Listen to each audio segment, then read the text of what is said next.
Hello hi மக்களே, எல்லாத்துக்கும் வணக்கம். நம்ம இஞ்சி பூண்டு பேஸ்ட் எப்படி ஒரு 1 மந்த் இல்லைனா ஒரு 2-3 மந்த்ஸ் கூட இந்த மாதிரி பண்ணி வச்சிங்கன்னா ஸ்டோர் பண்ணி வச்சுக்கலாம்.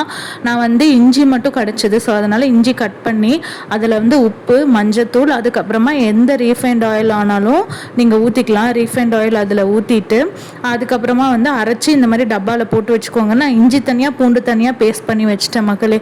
அரைச்சி வச்சிட்டிங்கன்னா அது 3 மந்த்ஸ் ஆனாலுமே ஒன்றுமே ஆகாது.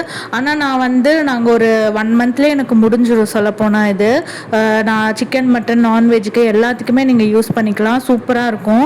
கடையில் வாங்குறது உங்களுக்கு அவ்வளோ ஸ்மெல்லு, உண்மையாகவே இது இஞ்சி பூண்டு பேஸ்ட்டான்னு டவுட் வரும். ஏன்னா இஞ்சி ஒரு ரேட்டு, பூண்டு ஒரு ரேட்டு. அது எப்படி அவங்க 5 ரூபாய்க்கு பேக்கெட் பண்ணி விற்கிறாங்கன்னே நமக்கு தெரியல. ஆனால் நம்ம வீட்டில் பண்ணும்போது அதோட ஸ்மெல்லுமே டேஸ்ட்டுமே நல்லாயிருக்கும்.